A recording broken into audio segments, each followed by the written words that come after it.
Marie Curie, Simone Biles and Catherine the Great. Of course, they're just some of the women who appear in Goodnight Stories for Rebel Girls. Tommy has it there. It's a book filled with empowering stories about extraordinary things that women and girls have done, and it is for absolutely everybody. And now with the latest edition of the book, Irish disability advocate Sinéad Burke has been added to the ranks of incredible and inspiring women. She joins us now. Good morning to you. Congratulations. You're on page number 204. You've got Simone Biles just in front of you, Taylor Swift just after. What a sandwich. The joys of having a name starting with the letter S. What a privilege.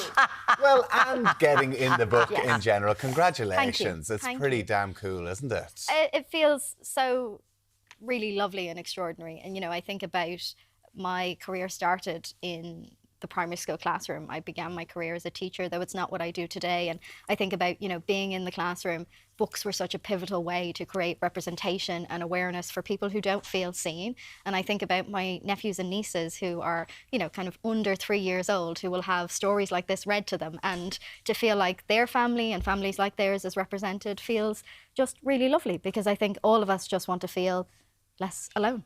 Are you wrecked from being included in books and portraits, like in galleries and everything? It's like, we've got Sinead Burke, we've got you. You must be wrecked from it all. Do you know what? I think it's a real privilege to be included. And I think part of my own mantra is being very much aware that me being included is lovely, but it's not the definition of success. So always making sure that not only are opportunities created for me, but building and creating pathways for others, because as much as I can speak to my own lived experience, I also have a huge amount of privilege. So I think also being part of this book that has such an intersectional lens and focus with Harriet Tubman, like that with Malala and others, I think is so important. But it is about making sure that there isn't just one disabled voice, but as many disabled people as possible part of themes like this. The 100 Tales of Extraordinary Women, like your message and everything that you're getting across is great, but it must have been pretty cool. Like, how did you feel? How did you find out when you're going to be included in it?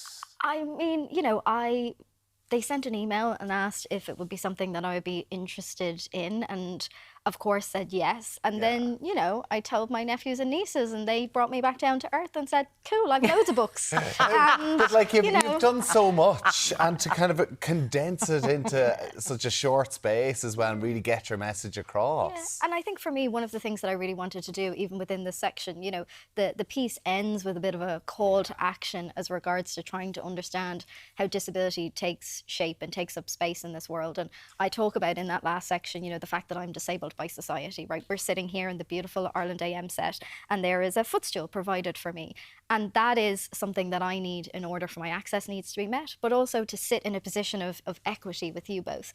And I think children are so curious. Children are so deeply invested and have such a strong sense of justice that actually, if we can use things like books, if we can show them different perspectives, but also create a bit of a call to action for them to think differently, you know, the people who will read this and will be read to are the next generation of leaders, of teachers, of business people, of television hosts. So my only hope is that texts like this help us think differently about the world and the kind of world we want to live in. I love you think TV will still be around. Now, can we talk a little bit about what's happening in the world? Because we force our views on children. Children come to things with open eyes, with open hearts, and that's why these things are so important at an early age. But we're living in a world where DEI policies are being dismantled in certain places.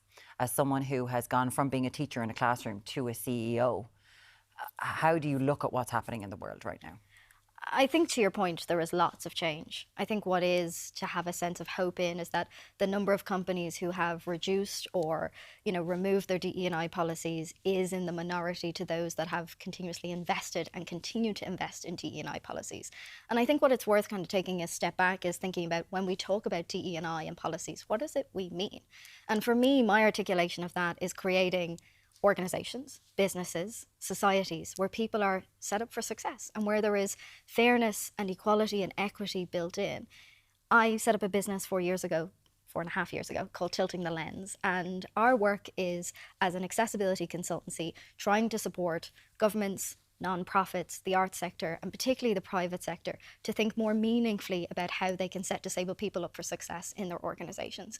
What we have seen, particularly here in the EU, is that with the incoming legislation, the European Accessibility Act, which comes into effect June 28th, 2025, so in just a couple of months, and in next year, the Corporate Social Responsibility Directive, both through legislation and just societal will, there is more efforts than ever before to increase access. And for me, there's real hope in that. And, you know, even in thinking about how our behaviours are changing as a society, to your point about TV, you know, we now know that Gen Z, 7 out of 10 people who are Gen Z are watching content online, on TV, on streamers, using captions. So that idea that accessibility is becoming part of our day-to-day life, I think is fueling change. There is, of course, deep injustices, deep challenges around the world, and we have to combat those. But I also think that there is real hope and positivity and people still wanting the world to be more equitable and accessible.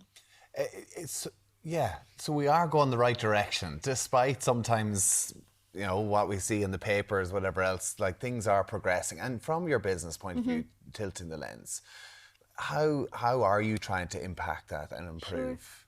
So we have a team of 6 at the minute, which, you know, I think 4 years ago, I couldn't have imagined having a team of people, and we're based across Europe between Ireland, the UK, Germany, and about to be Spain.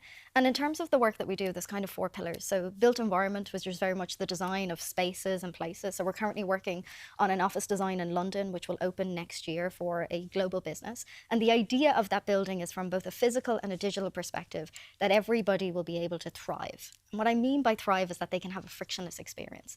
So often as a disabled person, but anybody who experiences any physical difficulties or comes from a marginalised background, you often have to ask for help, whether that's to enter through the front door, whether that's to get for a cup of coffee.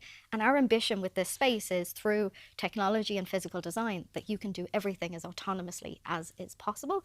And then other work that we do is around kind of research and design. So we spent much of the past year doing some research with disabled people here in Ireland around the banking system, and just understanding whether it is how inaccessible the bank statement is for everybody, whether it's due to acronyms or design, or thinking about the ways in which, if you were a deaf person and you get locked out of your mobile banking app, you have no option but to ring the bank, which you may be not able to do. But then also those who work in customer service cannot legally engage with a sign language interpreter on your behalf because of legislation that exists around fraud. And I understand the need for that regulation, but we have to have a way that we don't marginalise people and make them further vulnerable by systems. Yeah. And then I think about the work that we do around HR and people, you know, as we think about the ambitions that exist in the world around recruiting people and retaining people. I think some of the work that we need to do is increase our ambition around what disabled people can do and how they can and should and will be leaders, many of whom already are leaders. And I think about even something like a job description. You know, we so often have just a standard, we need people to be strong communicators. Now, you both in your job descriptions need to be strong communicators, but for most people we don't even specify what does that mean. Does that mean oral? Does that mean that they need to be able to maintain eye contact? Does that mean in written? Does that mean in English? So many of the norms that exist around recruitment and employment are symbols to disabled people that they're not welcome just because they are the standard and the norm. So our work is very much supporting organisations to change that, creating trust within the disabled community and psychological safety for them to go into these workspaces, and more than ever to create value, to add to the economy, to be able to bring new ideas, products and services that will hopefully make the world better. Incredible. And we know and that's all condensed in 5 chapters. And we do know, since working from home has come online, that more disabled people have entered the workforce. Yes. It has been incredible for people because we look at the world through an ableist eyes. And there's one thing that you say at the end of your, again, 5 chapters. Sinead has a lot to say. And it's all paragraphs. The quote that says, 5 paragraphs. I often forget that I am a little person. It's the physical environment and society that remind me. So it's always there. Yeah. And like, you know, we see the world from our own perspective, you know, and I think we are all shaped by those identities and by those lived experiences. And I think about how, you know, my experience of disability is because I live in a world that was designed for you.